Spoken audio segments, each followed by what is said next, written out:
Hello मित्रांनो, स्वागत आहे तुमचं मराठी ॲस्पायरंट या यूट्यूब चॅनलवर। मित्रांनो, आजच्या व्हिडिओमध्ये आपण RRB NTPC previous year question पाहणार आहोत। Topic wise previous year question पाहणार आहोत।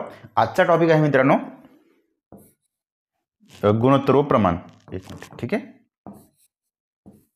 गुणोत्तर व प्रमाण याच्या आधी आपले मला वाटतं 4 काहीतरी व्हिडिओज झालेले आहेत। 4 टॉपिक्सवर आपले सेपरेट लेक्चर झाले आहे। आजच्या लेक्चरमध्ये आपण गुणोत्तर व प्रमाण या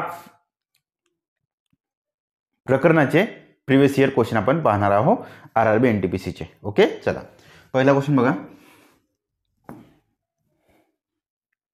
एक मिनिट, पहिला क्वेश्चन बघा क्वेश्चन काय म्हणतं। एका पिशवीत 1 गुणोत्तरात 3 गुणोत्तरात 5 एकास 3 3 5 एकास 3 5, ठीक आहे। या गुणोत्तरामध्ये 10 20 आणि 50 रुपयाच्या नोटा असतात। पिशवीतील एकूण पैशाचे मूल्य 1920 रुपये असल्यास 20 रुपयांच्या नोटांची संख्या किती? पहा, वाचा। पिशवीमध्ये एकास 3 5 या गुणोत्तरामध्ये 10 20 आणि 50 च्या नोटा आहे म्हणते, आणि एकूण मूल्य पिशवीतील एकूण पैशाचे मूल्य आहे 1920। तर 20 रुपयांच्या नोटांची संख्या किती आहे हे तुम्हाला इथे काढायचं आहे। बघा, सॉल्व करायला पहा, मी काय म्हणतो, एक सूत्र लिहून घ्या। कोणतं सूत्र आहे ते सांगा।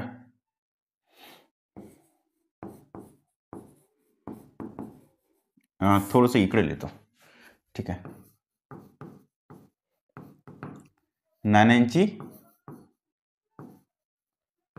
संख्या गुणिला नाण्यांचा प्रकार बरोबर एकूण मूल्य। एकूण मूल्य म्हणजे काय, तर एकूण रुपये। ओके, चला लिहा।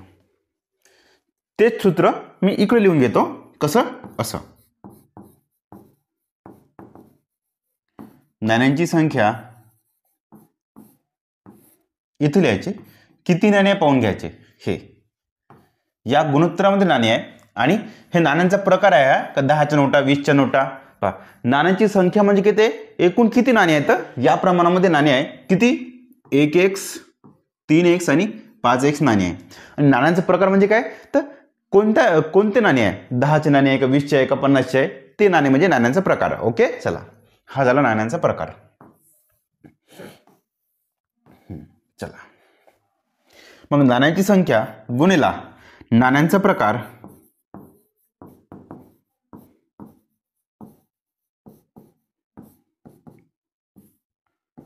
बरोबर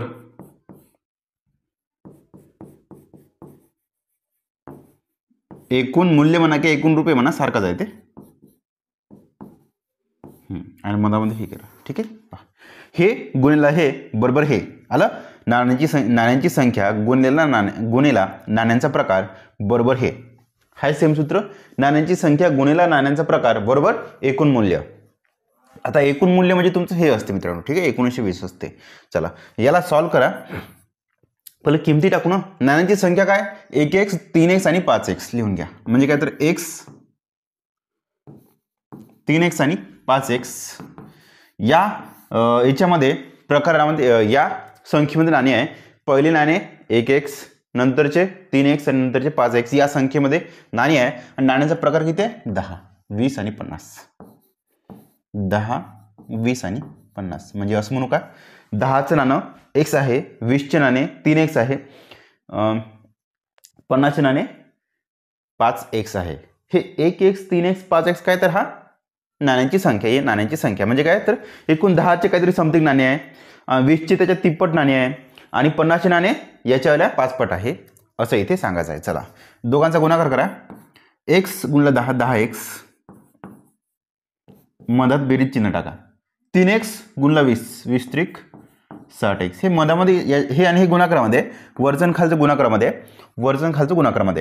गुणिला 5 5 25 250x, ठीक आहे। इथे मधात प्लस आणि इथे मधात प्लस म्हणजे काय, तर 10 रुपयाचे नाणे एक्स आहे आणि त्यांचं एकूण मूल्य 10 एक्स आहे. 20चे नाणे 3 एक्स आहे आणि त्यांचं एकूण मूल्य 60 एक्स आहे. 50चे नाणे 5 एक्स आहे आणि त्यांचं एकूण मूल्य 250 एक्स आहे, 250 एक्स रुपये आहे. ओके, आता मी काय म्हणतो, 10 रुपयाच्या नाण्यांची एकूण किंमत प्लस 60 रुपयाच्या 20च्या नाण्यांची एकूण किंमत प्लस 50च्या नाण्यांची एकूण किंमत एवढी झाली. तिघांची पण मी समजा बेरीज करतो म्हटलं, तिन्ही पण मूल्यांची बेरीज करतो म्हटलं, तर एक्झाममध्ये ऑलरेडी त्यांनी दिलं आहे 1920. 1920 ठीक आहे. चला रुपये समजलं इथपर्यंत. मी काय म्हणतो तर मी काही केलं नाही. काय केलं, पहिलं 10च्या नाण्यांचे एकूण रुपये काढले, 20वाल्या नाण्यांचे एकूण मूल्य म्हणू का, एकूण किती रुपये झाले 20च्या नाण्यांचे, आणि 50च्या नाण्यांचे एकूण मूल्य काढले. तिन्ही मुलांना जेव्हा तिन्ही रुपयांना एकदा मी ॲड केलं, तिन्ही मूल्यांची बेरीज केली, तर ती 1920 आहे असं एक्झाममध्ये सांगितलं आहे, आपल्या प्रश्नामध्ये सांगितलं आहे. आता बेरीज करा. 60 आणि 10 70, 70 आणि 250 किती होते, 320. 320 एक्स इज इक्वल टू 1920. ठीक आहे. 0 कटला 0 कटला, बेसक 12 का आणि 3 सक 18, yes 6. X is equal to 6. चला, तुम्हाला विचारलं काय, 20 रुपयांच्या नाण्यांच्या नोटांची संख्या किती, पहा किती आहे. 20च्या नोटांची संख्या 3x आहे, म्हणजे तुम्हाला ह्या 3x किंमत काढायची आहे. ठीक आहे. चला, 3x इज इक्वल टू 3 गुणला x ची किंमत 6, 3 सक 18. ठीक आहे. चला, आन्सर तुमचं 18. x इज इक्वल टू इथं 6 आले, म्हणजे याचा अर्थ होते हे 6 होते, हे होते किती 6 18 आणि 6 पंचे 30. चला, 10चे 6 नाणे आहे, 20चे 18 नाणे आहे, 50चे 30 नाणे आहे, असं त्याचा अर्थ होते. हे 10 म्हणजे किती होते मग, आता हे 10 सक 60. एकदा आपण फक्त बरोबर आहे का नाही सगळं तुम्हाला सांगून देतो इथे. 10 सक 60, 10चे नाणे 6 म्हणजे 6 10 60, 20चे नाणे 18 म्हणजे 18 दुने किती 36, 360, आणि 50चे 30 नाणे म्हणजे किती 150 गुणला आणखी 10 1500 का. ठीक आहे. 5 3 15 0 0. 10चे 6 नाणे म्हणजे 6 10 60 रुपये झाले, 20चे 18 नाणे म्हणजे 360 रुपये झाले, 50चे 30 नाणे म्हणजे 1500 रुपये झाले. तिघांची जर बेरीज काढली तर 1920 येते का नाही ते एकदा तुम्ही पाहून घ्या वाटल्यास. पहा 1500 आणि 300 1800, 1860, 1920 आले 1920. चला ठीक आहे. Next question. ABC यांच्यामध्ये 1380 रुपयांची विभागणी करा, जेणेकरून A ला C च्या 5 पट आणि B ला 1 मिनिट, हो A ला C च्या 5 पट आणि B च्या 3 पट. हां चला, मी काय म्हणतो इथे लिहितो, कुठे लिहिला, इथे लिहितो. ठीक आहे. ABC तिघांमध्ये एवढ्या रुपयांची विभागणी करायची आहे, आणि विभागणी अशी करा की A ला C च्या 5 पट लिहा. A ला C च्या 5 पट म्हणजे 5 C एवढे रुपये भेटत आहे. इथून A अपॉन C, A आणि C दोघांचं जर गुणोत्तर काढतो म्हटलं तर हे 5 1 निघते. ठीक आहे. कसं, हे C खाली आला आणि 5 जसे येते 5च्या खाली काहीच नाही म्हणजे 1 असतोच. ठीक आहे. A आणि C चं गुणोत्तर 5 1 आहे. तसंच A ला C च्या 5 पट आणि B च्या 3 पट. कोणाला, A लाच. A ला B च्या 3 पट जमलीतपर्यंत. चला, B च्या 3 पट A ला, म्हणून इथे पण A आणि B दोघांचं गुणोत्तर काढतो म्हटलं हे 3 1 निघत आहे. एवढं तुम्हाला समजलं का सांगा, एवढं तुम्हाला समजलं का सांगा. पहा 3 जागा ठेवले, B ला खाली आणलं, A upon B is equal to 3 जागा आहे, जागावर 3 ठेवले, 3च्या खाली इथं काहीच नाही म्हणजे 1 आहेच. A B चं गुणोत्तर 3 1 आहे, A C चं गुणोत्तर 5 1 आहे, हे नोट करा.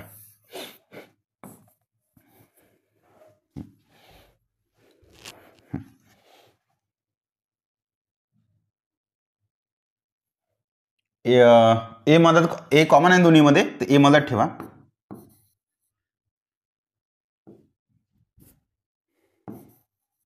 किंवा असं करा ना, सी गुणोत्तरात ए गुणोत्तरात बी. चला, सी गुणोत्तरात ए गुणोत्तरामध्ये बी. सी एचं गुणोत्तर पहा, ए सीचं 5 1 आहे म्हणून सी एचं एकाच 5 आहे. ठीक आहे.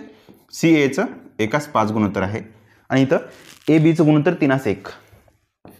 3:1 गुणोत्तर आहे. रिकामी जागा भरून द्या. किती? 5.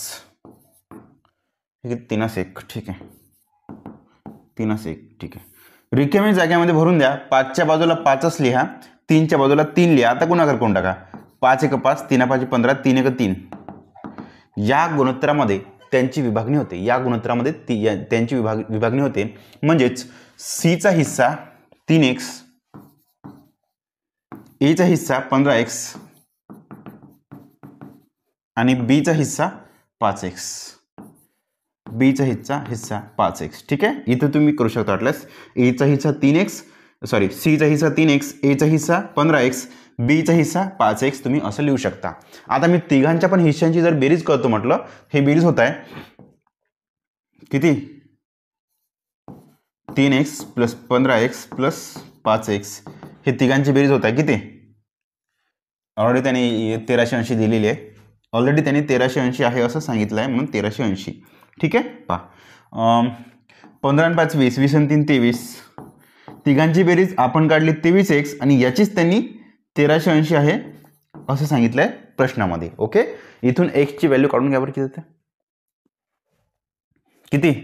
3/8 का? बेस 12. हो, x = 60. बरोबर ना? पहा 0 शी 0, 3/8 = 8, हातचं 1, 7 12 1 13. येस, x ची व्हॅल्यू आहे 60.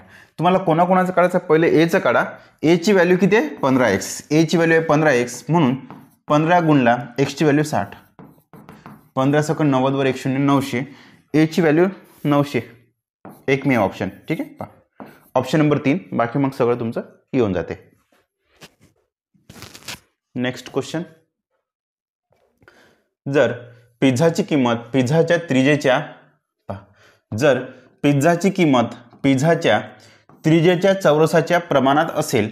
ओके, त्रिज्येच्या चौरसाच्या प्रमाणात याचा अर्थ मित्रांनो हे वर्ग असते. ठीक आहे, त्रिज्येच्या चौरसाच्या प्रमाणामध्ये याचा अर्थ वर्ग असते.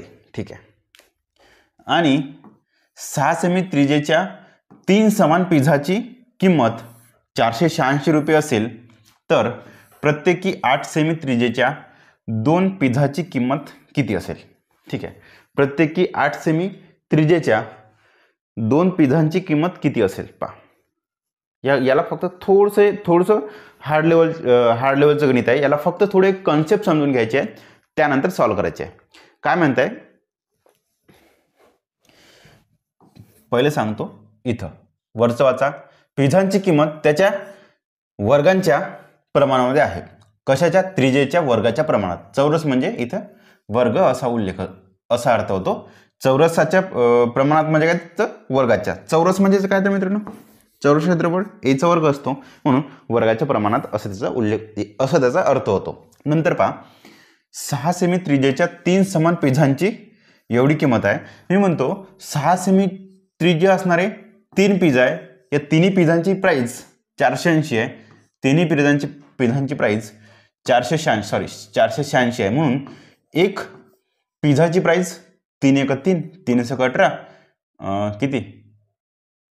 3 × 2 = 6, 162 रुपये. चला लिहा.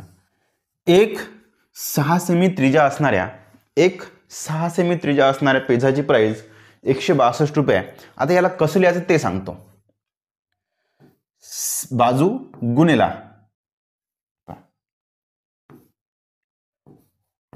6 cm वाला थोडं इथं लिहितो. आता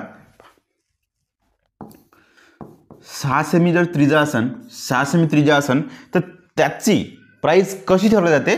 एक तर 6चा वर्ग तिथे जुळत नाही, म्हणून 6चा वर्ग गुणला x. ठीक आहे, या ठिकाणी एक आहे तुमचा स्थिर आहे. ठीक आहे, एक x या ठिकाणी स्थिर आहे, कॉन्स्टंट आहे. चला 6 आहे, म्हणून 6x वर्ग = 162. ते सांगतो, डबल सांगतो. ज्यांना कोणाला समजलं नसेल त्यांच्यासाठी डबल सांगतो. 6 सेमीचा पिझ्झा आहे. असे 3 पिझ्झा आहेत. 3 पिझ्झांची प्राइस जर तेवढी असेल तर एका पिझ्झाची प्राइस तुमची 162 होते, 162 होते. एवढं तुम्हाला समजलं. आता या 6 सेमीच्या वर्गाच्या प्रमाणामध्ये आहे पिझ्झांची प्राइस. आता 6चा वर्ग जर इथं करतो म्हटलं तर 6चा वर्ग जर करतो म्हटलं तर 162 नाही होऊन राहिला 6चा वर्ग. मग काय करायचं, एक स्थिर प्राइस ठेवायची x, 6चा वर्ग गुणला x. ठीक आहे.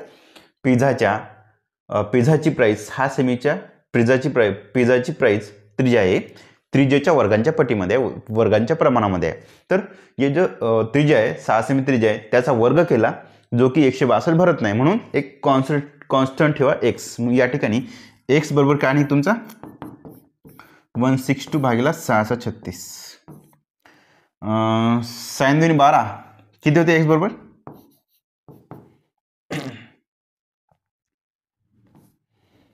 याला 6 बघा 36 बघा ना किती होते, 36 2 72 आणि एक आहे.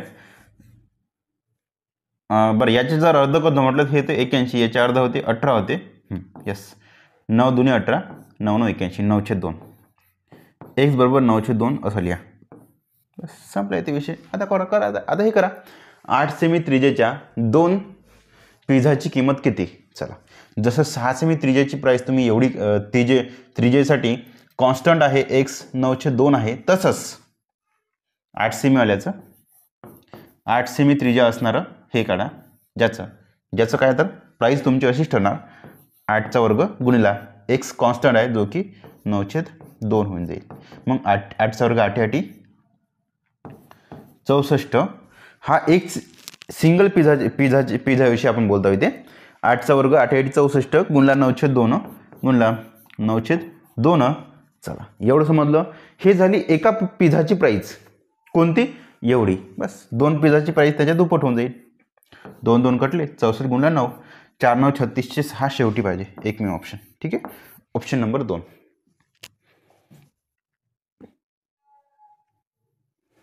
बघा हा क्वेश्चन बघा. आता क्वेश्चन काय म्हणतो, एका पिशवीमध्ये 1 रुपये आणि 50 पैशांची नाणी आहेत आणि त्यांच्या मूल्यांचे गुणोत्तर 30 गुणोत्तरात 11 आहे. 30 गुणोत्तरात 11 आहे. एकूण नाण्यांची संख्या 520 आहे. 50 पैशांच्या नाण्यांची संख्या किती. मगासारखंच आहे. कसं, तेच सूत्र. नाण्यांची संख्या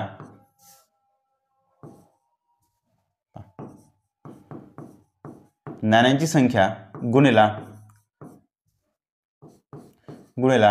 नाण्यांचा प्रकार इज इक्वल टू नाण्यांची संख्या गुणिला नाण्यांचा प्रकार इज इक्वल टू एकूण मूल्य. जमलं. चला, एकूण मूल्य सेम इथंच लिहा, तेच लिहा. नाण्यांची संख्या गुणिला नाण्यांचा प्रकार बरोबर एकूण मूल्य. ठीक आहे. चला, नाण्यांची संख्या द्या. एकूण त्यांनी 520 सांगितले आहे. ओके. मग एका पिशवीमध्ये 1 रुपये आणि 50 पैशांचे नाणे आहे. पण आता हे नाणे काय, तर नाण्यांचा प्रकार आहे. चला लिहा. एक आहे 1 रुपयाचं नाणं आणि दुसरे आहे 50 पैशाचं, म्हणजे काय 50 भागिला 100चे नाणे. हे होते 1/2. चला, 1/2चे नाणे, 1/2चे नाणे. एवढं तुम्हाला समजलं. एक 1 रुपयाचं नाणं आणि एक आहे अर्धा रुपयाचं नाणं, त्याला आपण 50 पैसे पण लिहू का,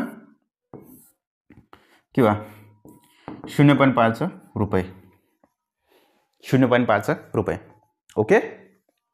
नेक्स्ट, त्यांच्या मूल्यांचे गुणोत्तर 30 गुणोत्तरात 11 आहे. हे नेहमी जर गुणोत्तरात असेल ना, एक कॉन्स्टंट माना, x माना.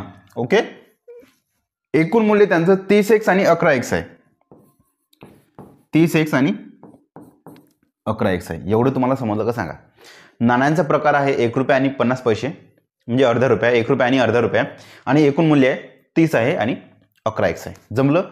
तुम्हाला हे दिलं नाही डायरेक्ट, यांची टोटल एकूण नाण्यांची एकूण संख्या दिली आहे 520 दिली आहे, परंतु 1 रुपयाचे किती नाणे ते नाही दिलं, 50 पैशांची किती नाणे ते नाही दिलं. मग काय करायचं. ठीक आहे, तुमच्याकडे नाण्याचा प्रकार आणि एकूण मूल्य माहिती आहे, परंतु नाण्याची संख्या माहीत नाही. त्यासाठी एक सूत्र आहे, नाण्यांची संख्या गुणिला नाण्यांचा प्रकार इज इक्वल टू एकूण मूल्य. तुम्हाला नाण्यांची संख्या पाहिजे म्हणून त्यासाठी तुम्हाला एकूण मूल्य भागेला हे नाण्यांचे प्रकार खाली आहे. नाण्यांचे प्रकार खाली आहे. ठीक आहे. पहा, नाण्यांची संख्या इज इक्वल टू एकूण मूल्य आपण किती नाण्यांचा प्रकार. 30 भागेला हे 1 किती होत आहे 30x. 11 भागेला 0.5 हे एकूण मूल्य आहे 11x भागेला 0.5 आहे नाण्यांचा प्रकार आहे. चला किती ते 1 इकडं वाढवून द्या 1 इथं द्या.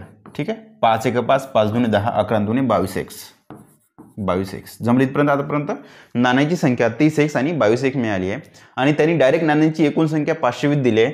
जर का मी नाण्यांची संख्यांची बेरीज करतो म्हटलं तर 30 आणि 2 52 30 आणि 22 52 हो 52x मी काढली नाण्यांची एकूण संख्या 52x आणि त्यांनी ऑलरेडी दिले 520.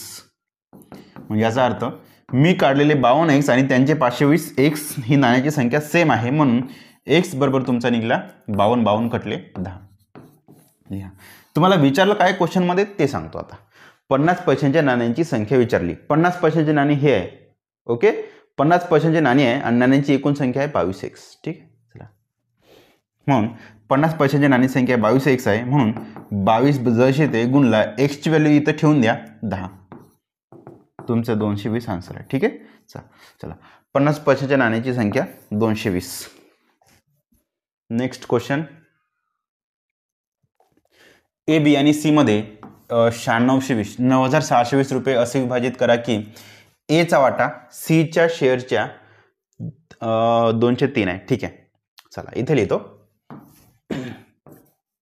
ए चा वाटा सी च्या शेअरच्या 203 ऑफ सी.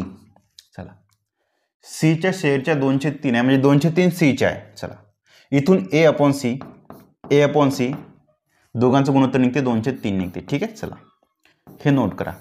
ए आणि सी चं गुणोत्तर आहे 203 नंतर या प्रमाणात असेल आणि बी चा वाटा सी च्या शेअरच्या 4/5 आहे. ठीक आहे बी चा वाटा सी च्या 4/5 आहे. ठीक आहे सी च्या 4/5 आहे. इथून बी अपॉन सी हे गुणोत्तर निघते 4/5 असेल तर बी ला किती रुपये मिळेल. चला काही टेन्शन घ्यायचं नाही. पहा ए सी आणि बी सी आहे मधामध्ये सी कॉमन आहे म्हणून लिहा ए गुणोत्तरात सी गुणोत्तरात बी करा. ए सी आहे 2/3 बी सी आहे 4/5 बी आणि सी 4/5 बी सी 4/5 आहे. ठीक आहे बीच्या खाली पहा बीचा 4 आणि सीचा 5 ठेवून बीचा 4 आणि सीचा 5 ठेवून 3च्या बाजूची रिकामी जागा भरा 3 न 5च्या बाजूची रिकामी जागा 5 न भरा. ठीक आहे आडवा आणि हे करायचं डावी आणि उजवी साईड म्हणून 3 चौक 12 बीचा वाटा 12x 3 5 15 सीचा वाटा 15x आणि 5 2 10 10x कोणाचा एचा वाटा. ठीक आहे चला मग तिघांची बेरीज त्यांनी सांगितली 9620. तिघांची जर बेरीज करतो म्हटलं तर किती होत आहे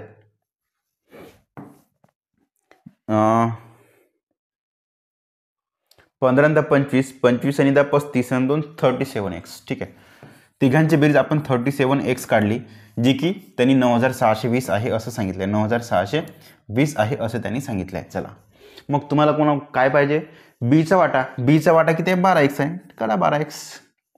ठीक आहे इथून x ची व्हॅल्यू निघत आहे 9620 भागेला 37 आणि बीचा वाटा 12x आहे म्हणून 12x ची व्हॅल्यू निघत आहे 9620 भागेला 37 हे x ची व्हॅल्यू झाली गुणला 12.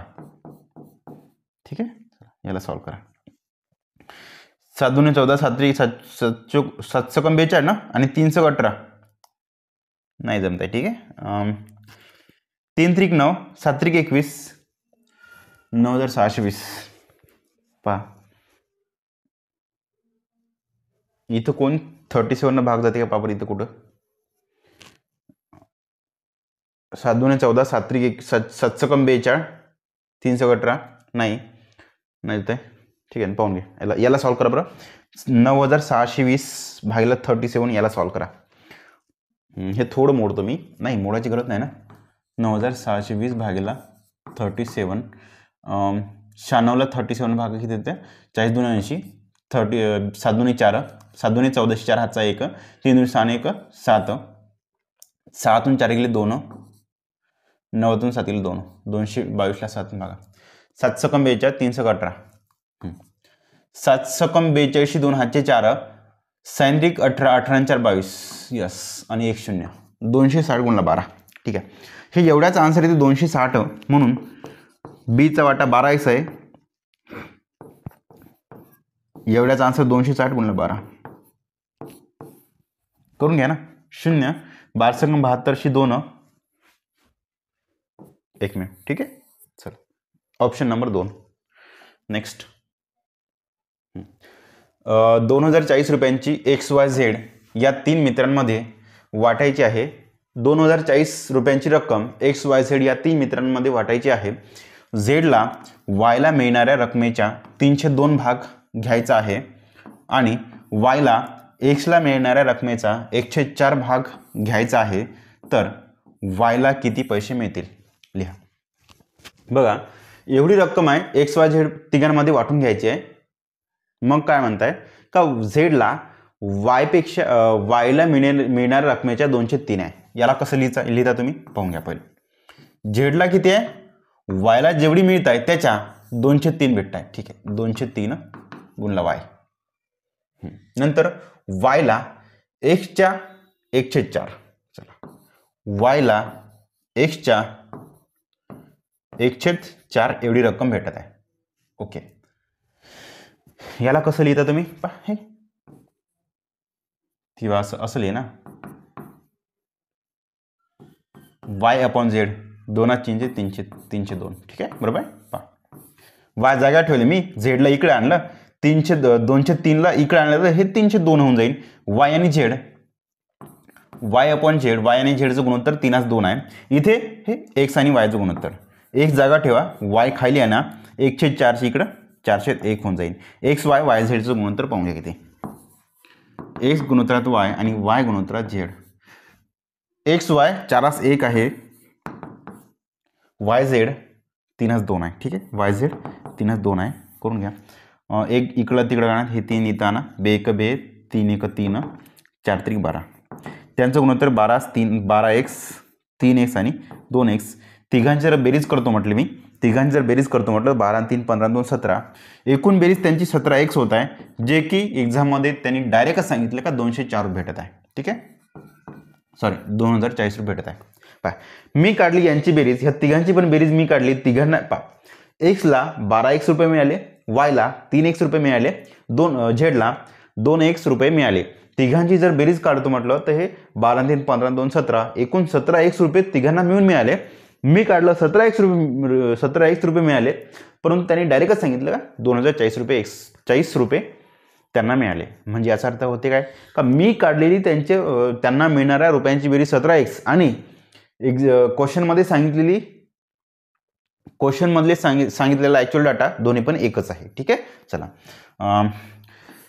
17 1 17 3 17 2 34 120 x बरोबर 120. तुम्हाला कोणाला विचारलं वायला मिळणारे रुपये किती वायला मिळणारे पैसे किती वायला किती भेटत आहे 3x भेटत आहे. म्हणून x बरोबर जर 120 असेल 3x बरोबर 1 पट 12 36 0 360 रुपये. Option number 1. नेक्स्ट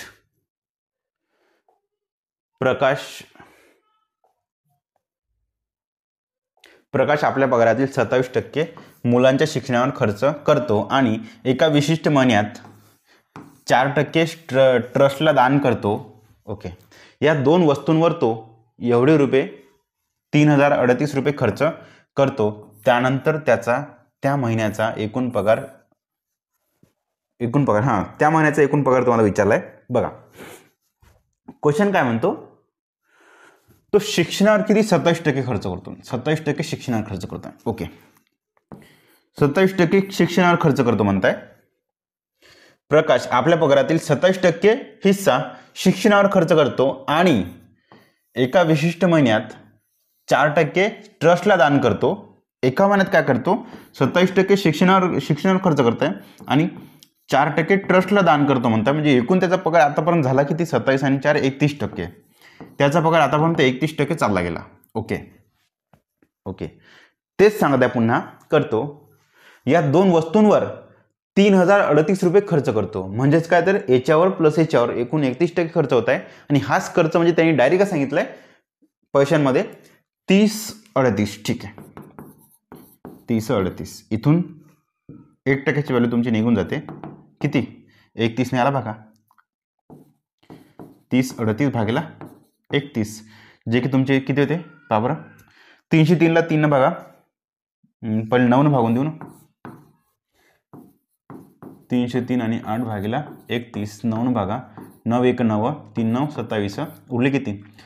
13 मधून 9 गेले 4, हातचा 1, 30तून 28 गेले 2, 8 का 8 1 8 3 8 24 98. 1% बरोबर 98 आहे.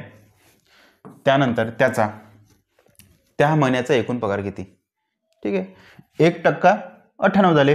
पगार स्वतःमध्ये असतो एकूण 100%. 100% म्हणजे किती? 98 वर 2 शून्य. ठीक आहे, हे कसं केलं आपण पहा. एकला पण 100 गुणलं आणि याला पण 100 गुणलं. 98,000 ऑप्शन नंबर बी. ठीक आहे, 98,000.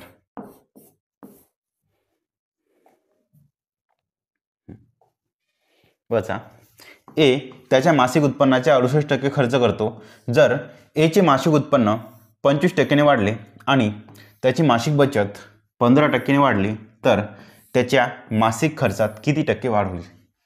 त्याच्या मासिक खर्चात किती टक्के वाढ होईल?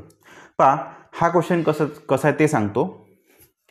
याच्यामध्ये मासिक उत्पन्न आहे, त्यानंतर खर्च आहे आणि त्यानंतर बचत आहे.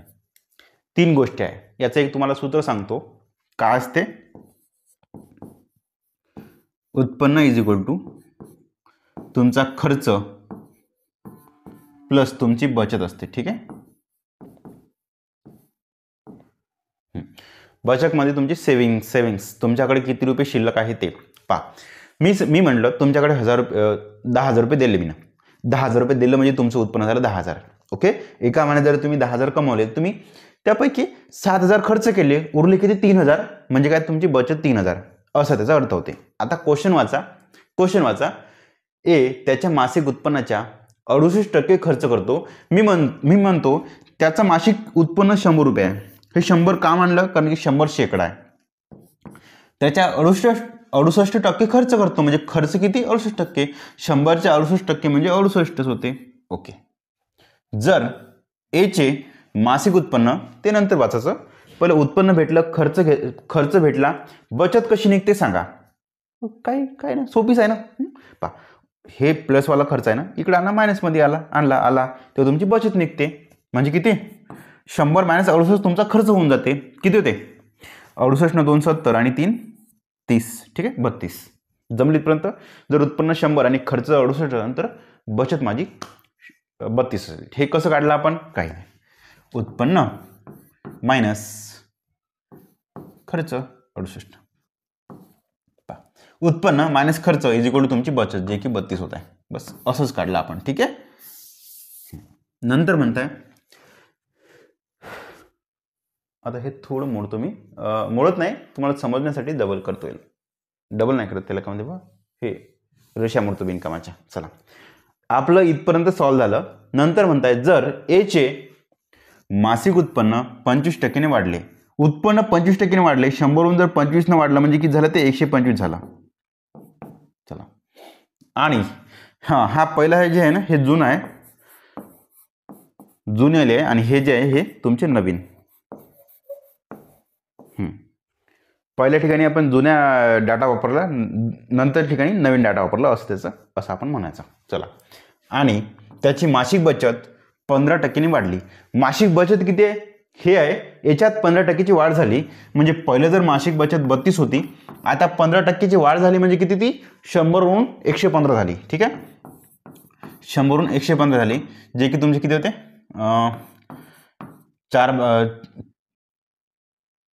4 न भागा 25 राहते, 4 8 32 ना 8. ठीक आहे, 5 5 25, 5 2 10, 5 3 15, 23 गुणिले 8 भागला 5 किती होते? 23 गुणिले 8 भागला 5,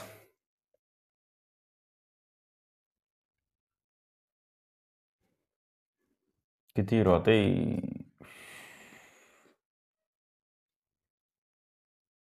बरोबर आहे ना. 32 गुणला 115 भागिला 100. 5 भागिले तर 20 राहते, 5 भागिले तर इथं 23 राहते. 5 4 25, 4 8 32, 23 भागिला 8 गुणला 23 भागिला 5 सेम आहे. ठीक आहे. चला 8 गुणला 23 किती येते?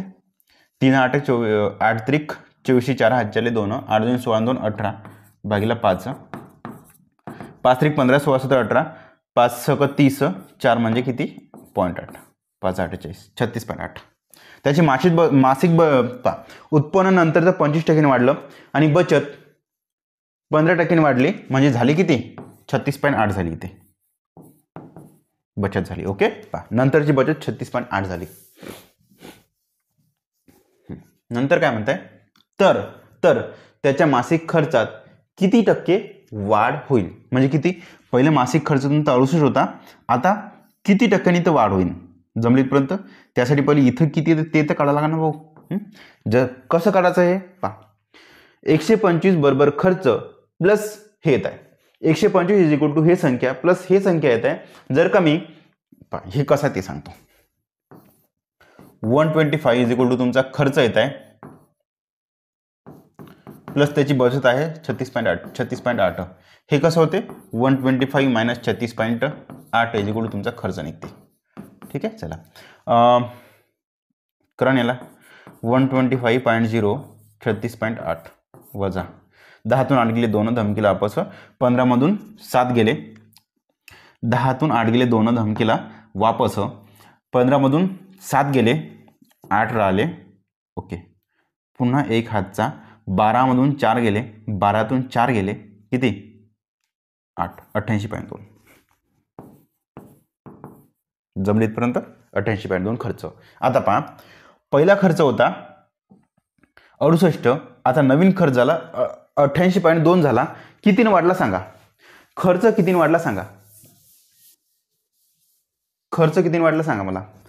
तुम्ही म्हणसान सर हा खर्च 0.2 तर वाढलाच, पहिलं 0.2 तर वाढलाच. ओके. मग 8तून 8 गेले 0 आणि 8तून 6 गेले 2 20.2 वाढला. ठीक आहे. जुना खर्च होता 68 होता, आता खर्च 20.2 वाढला. 20.2 वाढला. यस. किती वाढला हे टक्क्यामध्ये काढायचं आहे तुम्हाला. याला सॉल्व्ह करा. पॉईंट हेड होतो इकडे खाली 1 0 देतो. 0 0 कटला. 8 2 16 8 चौक 32 का 6 चौक 24 नाही जमता. ठीक आहे.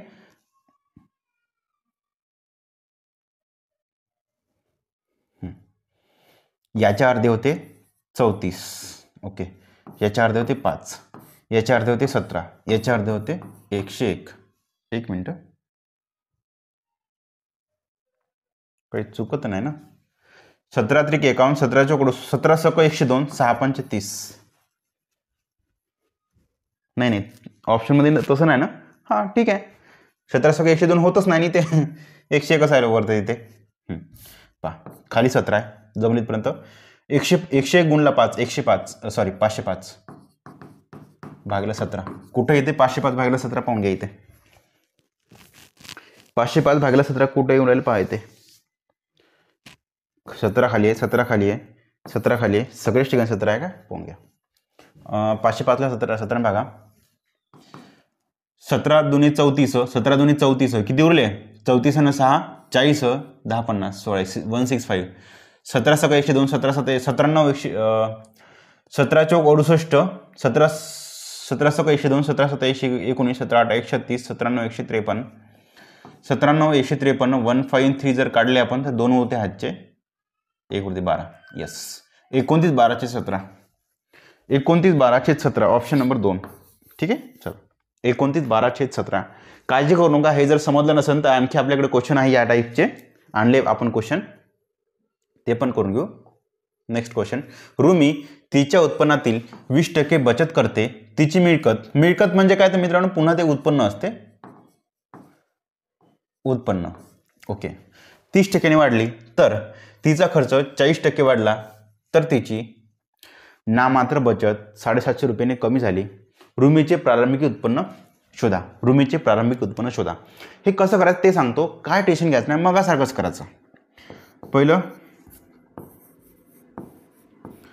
जुने हिशोब, नंतरचे काय तर नवीन हिशोब. आणि इथं काय लिहायचं मग तुमचे उत्पन्न इज इक्वल टू खर्च प्लस बचत. ज्या प्रकारचे तुम्हाला क्वेश्चन एक्झाममध्ये विचारते तेच तुम्हाला इथे क्वेश्चन मी आणतो. सॉरी, जे क्वेश्चन एक्झाममध्ये विचारले आहे तेच क्वेश्चन मी इथं आणलेले आहे. ओके,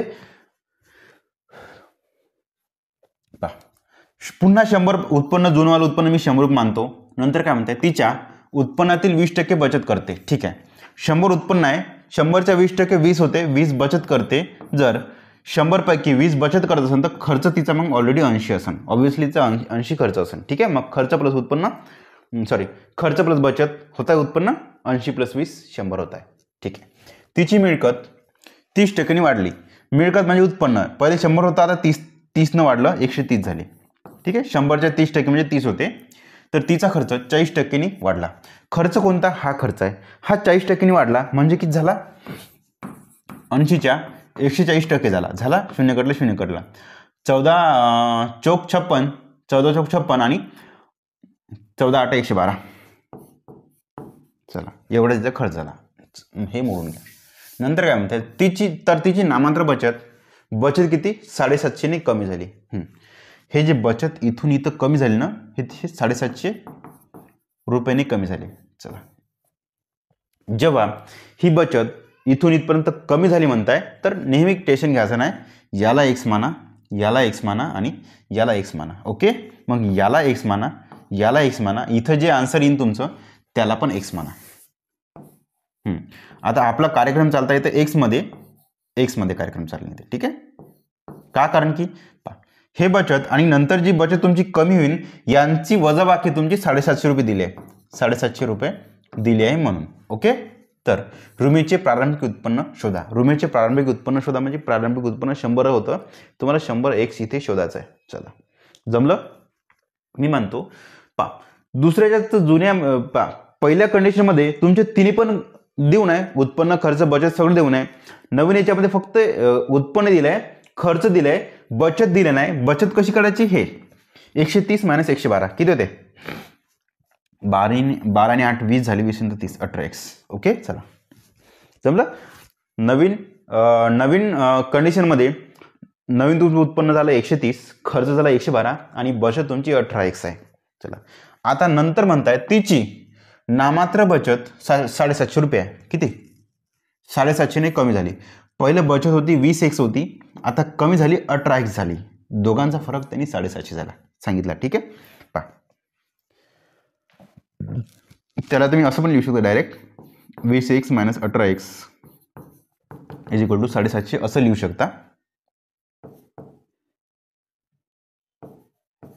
शकता. किंवा असं पण लिहू शकता, तिची नामात्र बचत 750 ने कमी झाली. पहिले बचत किती होती, 20x होती, 20x होती, आता कमी झाली 750 रुपयाने कमी झाली. मग कमी झाल्यावर किती झाली, 18x झाली, 18x. ठीक आहे, म्हणून इथून 20x मधून 18x गेले राहिले 2x. 2x ची व्हॅल्यू तुमची 750 रुपये. 1x ची व्हॅल्यू किती, 700 4 350 आणि 50 4 25 375. ठीक आहे, 1x ची व्हॅल्यू 375. बस, x ची व्हॅल्यू जर 375 असेल तर 100x ची व्हॅल्यू 375 वर 2 शून्य. ठीक आहे, 375 गुणला 100 असं आहे. गुणला 100 झाले 100x. इकडं 2 शून्य वाढवून दे 375 वर. नेक्स्ट क्वेश्चन, जर 9x + 11y = 9x + 11y upon 20x - 9y = 6/7 असेल तर y अपॉन x बरोबर किती. याला लिहून घ्या पहिलं. हे जे भागाकार आहे हे पहिले लिहून घ्या. 9x + 11y upon 20x - 9y बरोबर 6 7 आहे. लिहून घ्या. 7 9 63 x प्लस 11 7 77 y = 6 गुणला हे 20 * 120 x minus 9y minus 9y गुणला 6 9 * 54y 54y. ठीक आहे, x जवळ x न्या 120x जसे हे 120x जसे ते ठेवा, प्लस वाले तिकडे तर मायनस होऊन जाईल -63x. ओके, तसंच y जवळ y न्या 77y, हे -54y आहे ना, तुमचे प्लस 54 वाय होऊन जाईल. बेरीज करून टाका. 7 × 11 1 हातचा 1, 7 × 11 1 हातचा 1, 7 5 12 1 13 वाय इज इक्वल टू किती 120 - 63. पाना बरं ठीक आहे ना, पाहून काढून घेऊ. 10तून 3 गेले, 10तून 3 गेले 7 राहिले, धम केला वापस. 12मधून 7 गेले किती 5. 131 Y is equal to 57x लिहून घ्या इथे. 131 Y is equal to 57x आहे, म्हणून तुम्हाला y/x पाहिजे ना. ठीक आहे, y/x. ओके, y जागा ठेवा, x इकडे आणा, म्हणून 57 जागा राहील आणि 131 तुमचे इकडे येईल. y/x is equal to 57/131. Option number 1. ठीक आहे. Next question. जर 4 आणि 36चे सरासरी प्रमाण ए आणि 18चे तिसरे प्रमाण आणि ए हे बी आहेत, बी 12 14चे चौथे प्रमाण शोधा. थोडी इथे करेक्शन आहे, काही नाही.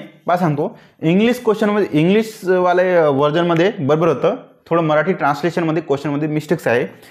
ज्या मिस्टेक्स एक्झाममध्ये होत्या त्याच मिस्टेक्स मी जसे ते इथं आणल्या, जेणेकरून तुमच्या एक लक्षात येईल का काही मराठी आणि हिंदी ट्रान्सलेशनमध्ये 1-2 मिस्टेक्स होते. 100 पैकी एखादी क्वेश्चन तुमचे टायपिंग मिस्टेक होते, ते इथे टायपिंग मिस्टेक होते, हे तुमच्या लक्षात आले पाहिजे. आणि त्या टायपिंग मिस्टेक्स नेमक्या कशा होते हे तुम्हाला इथे समजलं पाहिजे, म्हणून मी आणलं. 4 आणि 36चे सरासरी प्रमाण. हे सरासरी प्रमाण म्हणजे मध्य प्रमाण असते. ठीक आहे, मध्यम पद किंवा मध्य प्रमाण म्हणा किंवा मध्यम पद म्हणा, सारखंच आहे ते. बरं ठीक आहे ना. डायरेक्टच लिहितो. मध्यम प्रमाण किंवा मध्यम पद, मध्यपद. ओके. आणि हे इथं पॉईंट द्या, इथं लिहा. 18 आणि ए चे तिसरे प्रमाण हे बी आहे, आणि ए जो इथं होता ना, तोच काढून तुमचा इथे टाकून द्या. चला, बस बाकी सगळं सेम आहे. मग बाकी सगळं सेम आहे. सांगतो नेहमी 2 संख्या असन, त्यासाठी एक थोडं मी थेअरी घेऊन घेऊ का, थोडी थेअरी घेऊन घेतो. 2 संख्या ए असन, बरं ठीक आहे, थेअरी घेण्यापेक्षा मी डायरेक्ट सांगतो तुम्हाला. 2 संख्या जर असन आणि त्यांचं तुम्हाला मध्यम प्रमाण विचारलं, तर नेहमी मित्रांनो 2 संख्या तुम्ही एक ए माना आणि तिसरी सी माना. जर मध्यम प्रमाण विचारलं तर मधातली तुम्हाला संख्या बी काढायची. आणि हे कसं काढायचं, a/b is equal to b/c. तुमचा इथून बी निघून जाते, जो की तुमच्या b² is equal to ac निघते. जमली इथपर्यंत. चला ओके. नंतर तुम्हाला विचारलं, इथं पण तुमचं 2 संख्या आहे, 18 आणि ए आहे, तुम्हाला तिसरे प्रमाण विचारले. मग अशा ठिकाणी काय करायचं, पुन्हा ए आणि बी, ए बी आणि सी काढायच्या. हे तिसरं प्रमाण म्हणजे तुमची सी संख्या आहे, म्हणून सेम पुन्हा मग ab/bc लावून टाकायचं.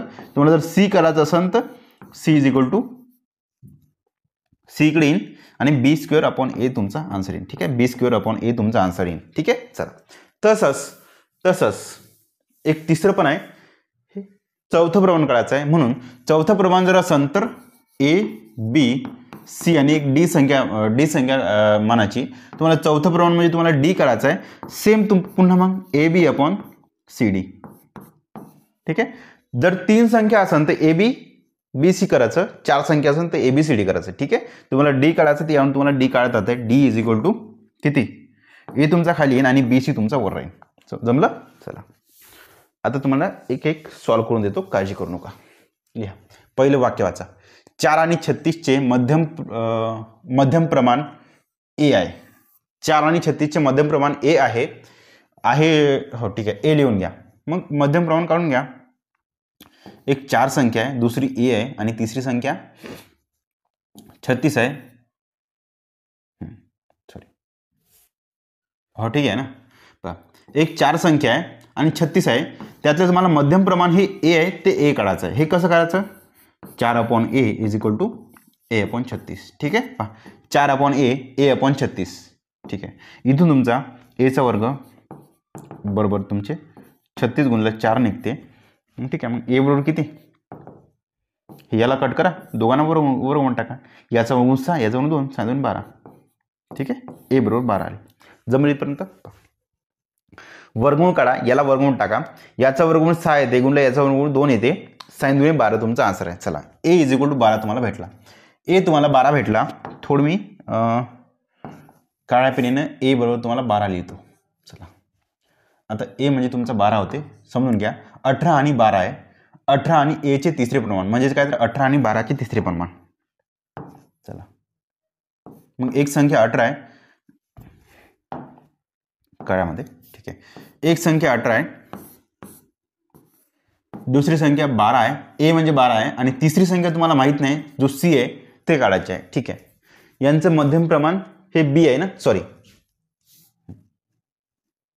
हां, तिसरे प्रमाण हे बी आहे. तिसरे प्रमाण तुमचे बी आहे, ते बी तुम्हाला इथे काढायचे. ठीक आहे, चला, इथून ते इथपर्यंत आता पण आपण इथून इथपर्यंत क्वेश्चन सॉल्व्ह केला. नंतर काय म्हणताय, किंवा इथून इथपर्यंत आणि 18 आणि ए म्हणजे 18 आणि 12 चे तिसरे प्रमाण हे बी आहे. 18 12 बी काढायचा आणि तुम्हाला इथं तिसरं प्रमाण बी इथं काढायचं आहे. हे कसं काढायचं, ते सेम 18 अपॉन 12, 18 अपॉन 12, 12 अपॉन बरोबर 12 अपॉन बी, 12 अपॉन बी. तुम्हाला जर इथं बी काढायचं असेल तर काय करायचं, 12 गुणिले 12 भागला 18. ठीक आहे, चला, म्हणून तुमचा बी बरोबर निघते किती, 6 18, 6 2 12, 3 4 12, 4 8. बी तुमचा 8 निघला. ठीक आहे, चला, संपले इथे लिहा. नंतरच्या वाक्यामध्ये बी म्हणजे बीचा अर्थ तुमचा 8 होते. मग 8 12 आणि 14 चे चौथे प्रमाण लिहा. 8 12 आणि 14 चे चौथे प्रमाण काहीच माहीत नाही, बस तुम्हाला चौथे प्रमाण इथं करायचं आहे, जे की आपण आता डी मानू वाटल्यास. चौथं प्रमाण म्हणजे डी माना वाटल्यास. म्हणून कसं होतं हे, 8 upon 12 is equal to 12 upon D. 8 upon 12 is equal to 14 upon D. म्हणून डी बरोबर 12 गुणिले 14, 12 गुणिले 14 भागेला 18. डी बरोबर 6 3 18, 6 2 12, काही चुकत आहे का, 8 12 आणि 14 चे चौथे प्रमाण, 8 12 14. ठीक आहे, 12 गुणिले 14 आपण 8, सॉरी इथं 8 आहे ना, तेच तर म्हणतो, 18 नाही खाली 12, 8 आहे. चला, 4 2 8, 4 3 12, 2 7 14, 7 3 21. चला, डी इज इक्वल टू 21. तुम्हाला चौथे प्रमाण तुम्हाला विचारलंय, चौथे प्रमाण शोधा. चौथे प्रमाण 21,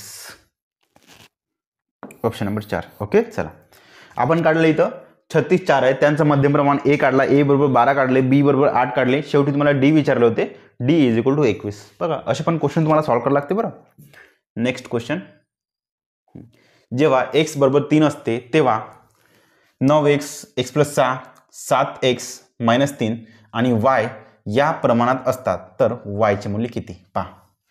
4 संख्या इथं, ही झाली पहिली संख्या, ही झाली दुसरी संख्या, जे कॉमन दिसत आहे ना तिथपर्यंत, तिसरी संख्या आणि चौथी संख्या.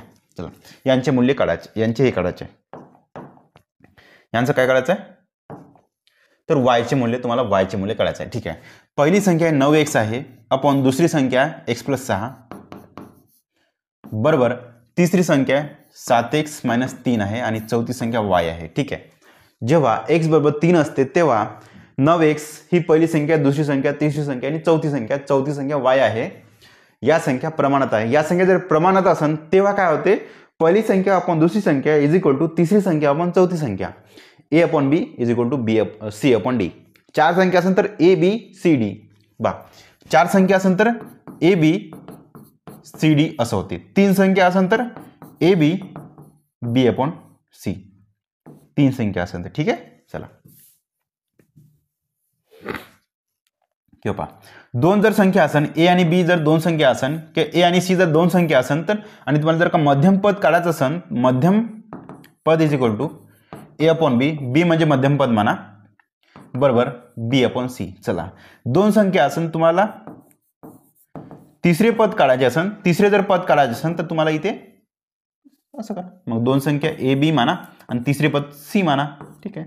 सी करायचं तर पुन्हा तेच मग A B is equal to B upon C. ठीक आहे. चला चौथे पद जर काढायचं असेल 3 संख्या असेल तर ए बी सी डी तुमचा आहेच.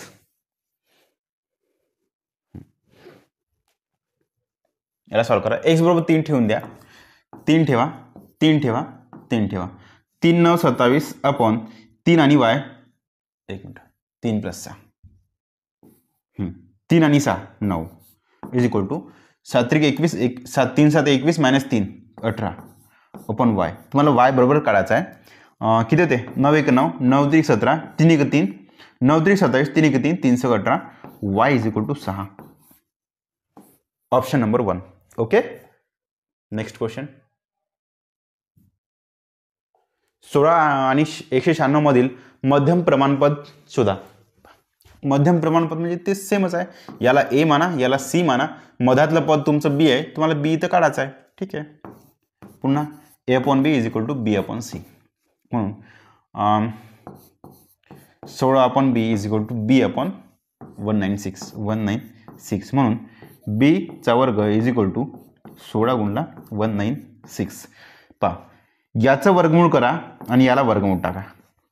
जमलं. पहा म्हणून बी इज इक्वल टू याचा वर्गमूळ 4 गुणला याचा वर्गमूळ 14 14 × 56. Option number 4. ठीक आहे. बी बरोबर 56. अरे यार बस. ठीक आहे 56. Next question. A B C अशा 3 संख्या आहेत. ए बी सी अशा 3 संख्या आहेत. ए हे बीच्या दुप्पट आहे आणि बीच्या 5 पट सीच्या 3 पट आहे. तर ए आणि सी मधील गुणोत्तर किती आहे? ए आणि सी मधील गुणोत्तर किती आहे? पहा मित्रांनो या ठिकाणी ऑप्शन चुकले. चला ओके सॉल्व करायला.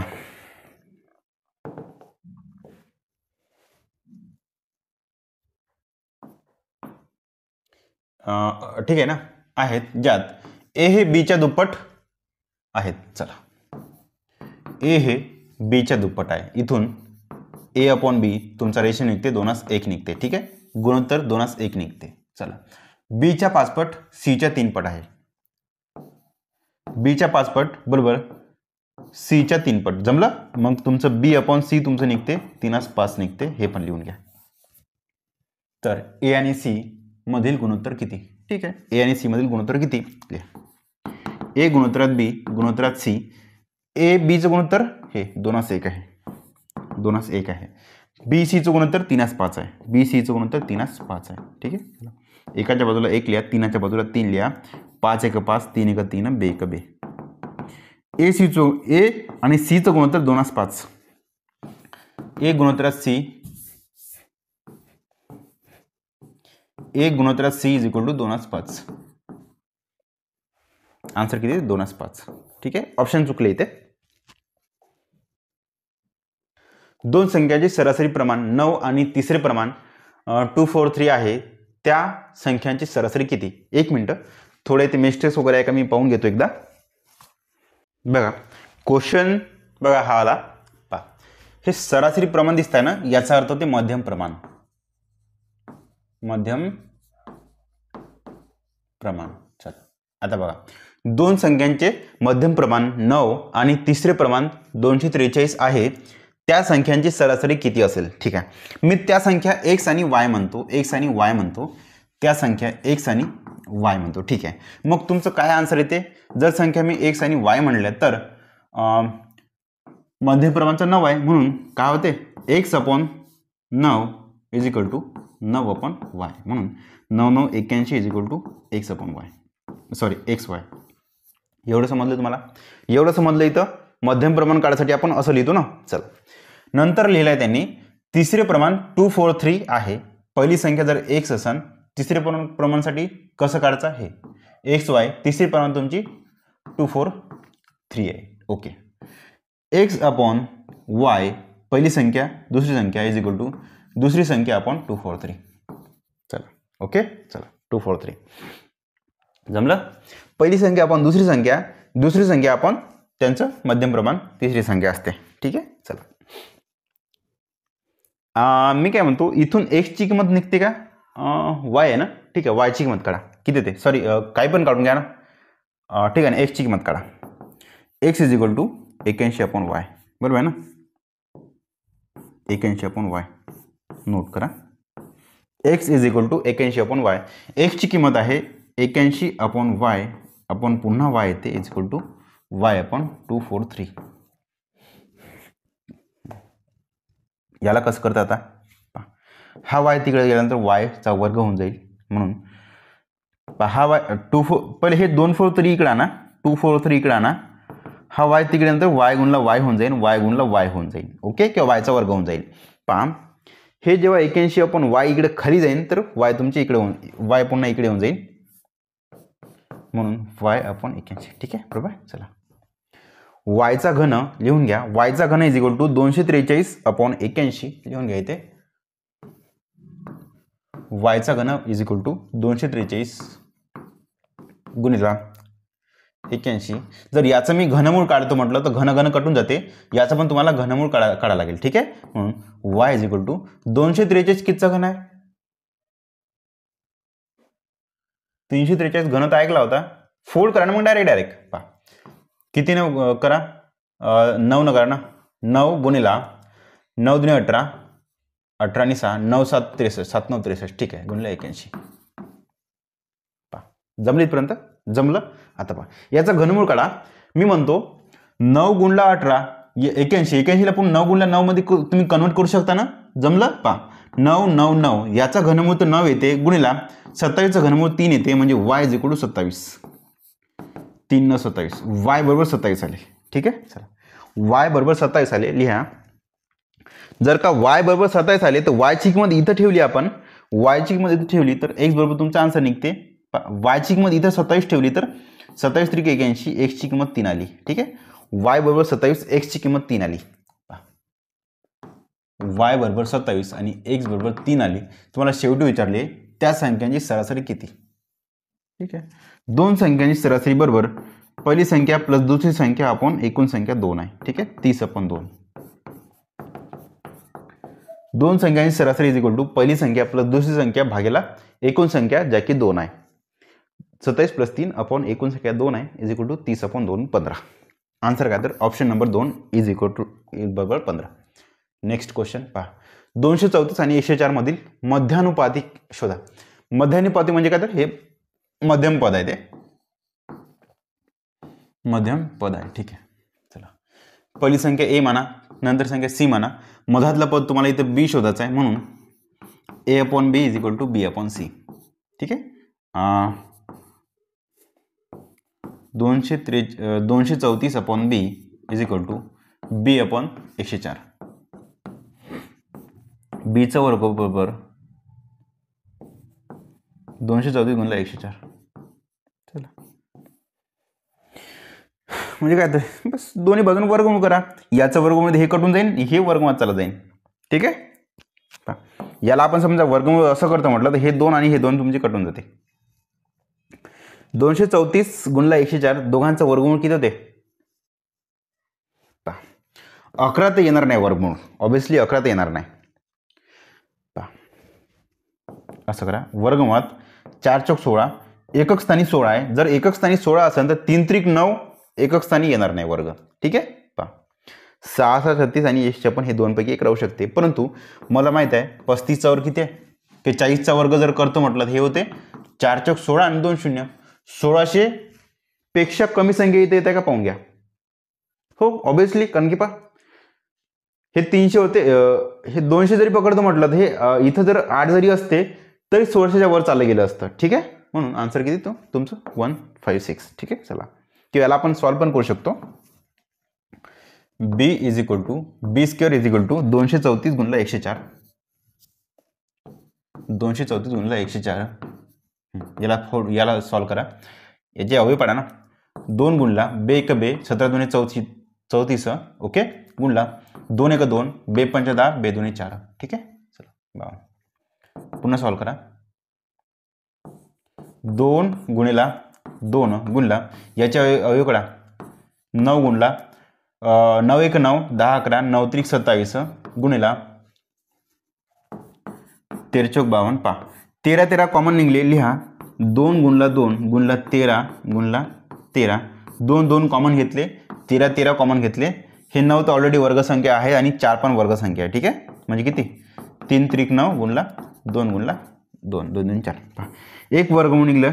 पहा हे काय तर बी स्क्वेअर आहे. दोन्ही बाजून समजा आपण वर्गमूळ करतो म्हटलं, ह्या दोघांचं वर्गमूळ 2 येते, ह्या दोघांचं वर्गमूळ 13 येते, ह्या दोघांचं वर्गमूळ 3 येते, ह्या दोघांचं वर्गमूळ 2 येते. ठीक आहे, पहा 2 2 4 4 त्रिक 12 12 गुणला 13 तुमचा आन्सर आहे, 12 गुणला 13 तुमचा आन्सर आहे. ठीक आहे, 13 2 26 6चा 1 13 2 15 156 तुमचा आन्सर आहे. ठीक आहे, ऑप्शन नंबर 156. नेक्स्ट चे चौथे प्रमाण शोधा. सेम ही पहिली संख्या आहे, ही दुसरी संख्या आहे आणि ही तिसरी संख्या आहे. चौथे प्रमाण तुम्हाला शोधायचं आहे. ठीक आहे, पहिली संख्या आहे 3 वर्गमूळ 5 अपॉन दुसरी संख्या आहे 5 वर्गमूळ 8 इज इक्वल टू तिसरी संख्या 3 वर्गमूळ 10 अपॉन चौथं प्रमाण मी डी मानतो, डी तुम्हाला इथं काढायचं आहे. म्हणून डी इज इक्वल टू किती ते हे 3 वर्गमूळ 10 जसे ते ठेवा गुणिला 5 वर्गमूळ 8 अपॉन 3 वर्गमूळ 5 3 वर्गमूळ 5. ठीक आहे, पहा 3 3 कटले, 5 2 10 वर्गमूळ 10 डी इज इक्वल टू 5 गुणला पहा 2 गुणला 8 8 2 16 वर्गमूळ 16 म्हणजे 4 होते 5 चौक 20. ठीक आहे, 5 चौक 20 तुमचा आन्सर आहे.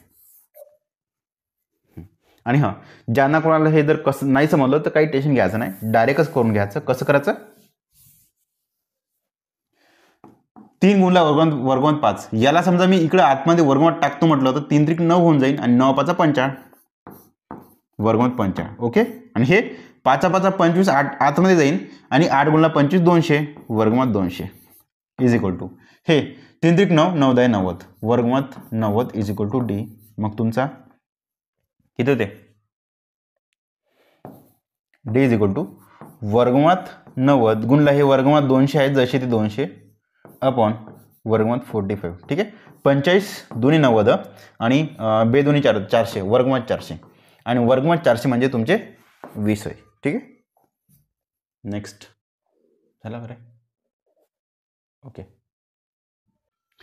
35 आणि विशिष्ट संख्या n चे मध्यम प्रमाण पद. 35 आणि n यांच्या मधातलं पद हे 14 आणि 30च्या मध्यम प्रमाण पदाच्या 4 पट आहे.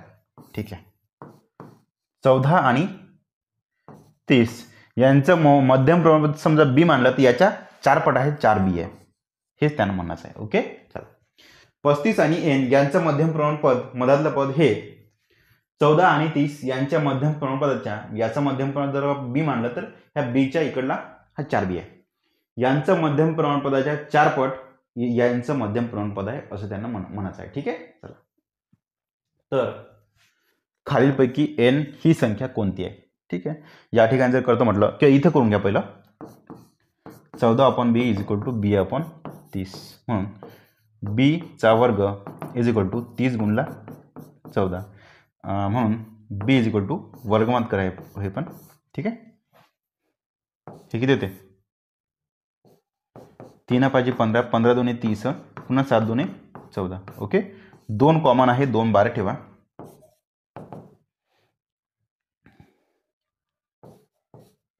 नाही 3 5 15 15 7 90 15 7 105 105. ठीक आहे, 2 अंडर रूट 105 2 अंडर रूट 105 हे तुमचं बीचं आन्सर निघलं. आणि मग 4 बी किती, 4 बी इज इक्वल टू 2 गुणला 4 डायरेक्टच लिहितो नाही ते कुठलं इथे लिहू का. ठीक आहे, 4 बी इज इक्वल टू 4 दुने 8 अंडर रूट 105. चला 4 बी बरोबर 8 अंडर रूट 105 लिहा. याचा अर्थ होते 8 अंडर रूट 105 म्हणून याचा अर्थ होते 8 अंडर रूट 105 लिहा. 35 upon 8 under root 105 is equal to 8 under root 105 upon n. इथून तुमचं n हे आन्सर निघते 8 अंडर रूट 105 गुणिला 8 अंडर रूट 105 अपॉन 35. ठीक आहे, चला याला आपण जर का अंडररूटमध्ये टाकतो म्हटलं हे 35 गुणला 35 होईल ना, 35 गुणला 35 होईल ना. एक मिनिट त्याला अंडररूट टाकायची गरज नाही. 105. ठीक आहे. आता पहा, वर्गमूळ 105 गुणिला वर्गमूळ 105 हे दोघांचं कॅल्क्युलेशन करतो म्हटलं हे फक्त आणि फक्त 105 होते. बरोबर आहे ना. पहा, दोघांचा गुणाकार केला तर वर्गमूळ हटून जाते, फक्त 105 होते. मग 35 दुणे 70, 35 त्रिक 105. ओके.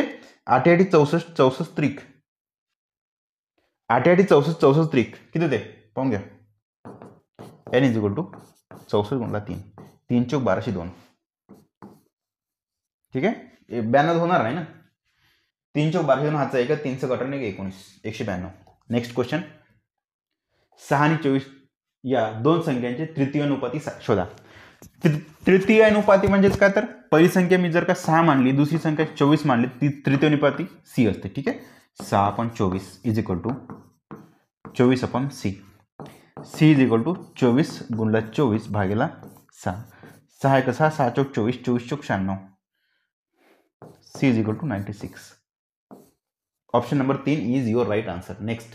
एका शाळेत 200 विद्यार्थी आहेत. जर मुलांची संख्या आणि मुलींची संख्या यांचे गुणोत्तर 9:1 असेल तर शाळेतील मुले आणि मुलींच्या संख्येतील सरासरी प्रमाण काय. पास सांगतो. क्वेश्चन समजून सांगतो. पहिला, शाळेमध्ये 200 विद्यार्थी आहे, एकूण 200 विद्यार्थी आहे. त्यापैकी